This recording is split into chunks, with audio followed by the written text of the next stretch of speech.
As a country, we face a generational transition.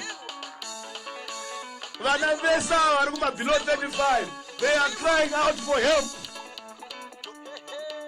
The country is in a mess. We know we are inheriting a mess. We know this country has been left with nothing. So this morning I come to you with a very sensitive prophecy, and we really need to pray as a nation, as change champions. We really need to pray because this will affect us as citizens. So I will need to play this prophecy. Then later on, after playing this prophecy, I will give you my own views regarding this prophecy. So stay tuned.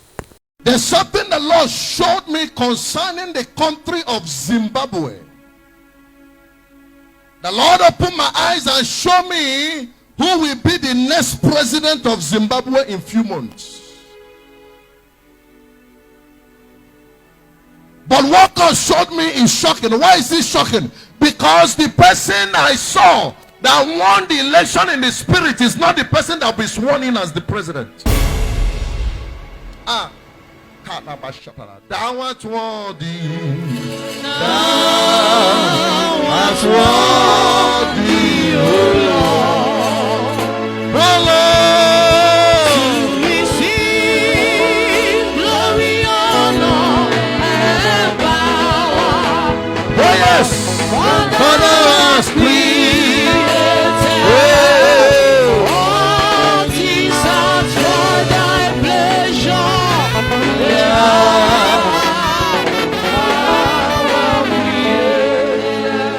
And the Lord opened my eyes in the spirit realm. I saw myself in the country of Zimbabwe.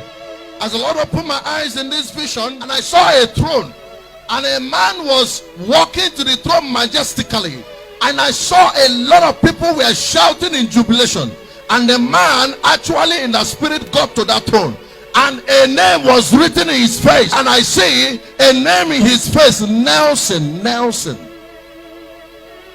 And as the Lord showed me Nelson, something happened.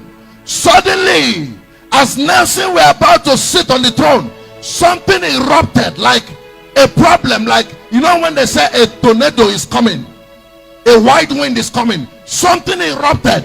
As that white wind arrived, the white wind came with military. I asked the Lord in the vision what is going on. He said I should watch. As I was looking in that vision, that thing erupted, and there was like everybody was capturing for help, and that throne was removed, and the person that reappeared in the throne was the current sitting president of Zimbabwe. I asked God what happened. The Lord said, son, can't you interpret what you saw? And I said to him, thou knowest, Lord. He said to me, what it means is that people will vote for Nelson. He said, but they will announce another person president. And I asked God, is there a solution to it? The angel kept silent. I asked the Lord again, is there a solution to it? And he said, son, as a prophet, you should know if there will be a solution to it or not. I said, yes, I believe if somebody has been destined for something, if he rises to the occasion, he will get to his destination. And the voice that spoke to me said that is very well correct.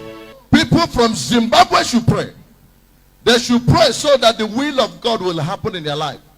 There is no prophecy. When we spoke about the president of Ghana, 2 years later he became a president. We spoke about the president of Malawi and he became a president. God told me to give him a warning. If not, 1 year he will lose the seat. He didn't obey the voice of God. 1 year he was removed from the seat. When we spoke about the one that just came to pass in Nigeria, everybody says a lie. It came to pass. When we spoke about that Trump will fail and Biden will be the next president, everybody says not possible. And it came to pass. There is no nation God has spoken to us that did not come to pass. What it means is that I'm advising, if you can rise to the occasion, you are the next president. But if you cannot rise to the occasion, you will not be the next president.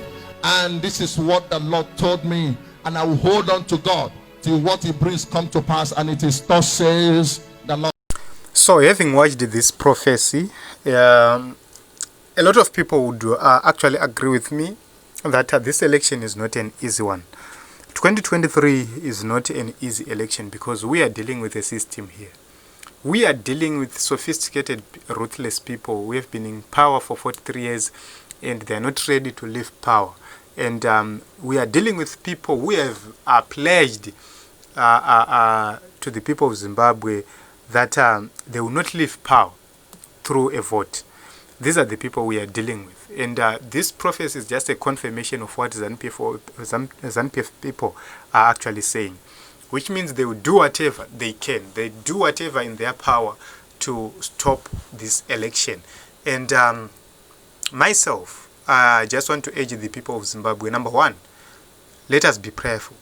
Number two, let us go out in our numbers and vote for Advocate Nelson Chamisa. Number three, let us be vigilant and ready to defend the vote. So that is the only solution we have. Let's pray, let's vote, and let us protect the vote. Some of us, we really believe that where there is a will, there is always a way. The solution to this prophecy has been given. This is not a parable. This is a prophecy with a solution. He is actually saying that Nelson Chamisa will win the elections. The military would try to stop him from ascending to power, but he will need to rise and defend that seat. So we now have the interpretation, we now have the solution. What is left is for the people of Zimbabwe to actually rise and make sure that they vote, they pray, and finally we send Nelson Chamisa to State House. This time around, we'll make sure that we leave Advocate Nelson Chamisa occupying State House. That is the mission, and that is our mandate as young people. Because we are tired of looting, we're tired of corruption, we're tired of human rights abuses. So this is it. I don't know, in the comment section, please let us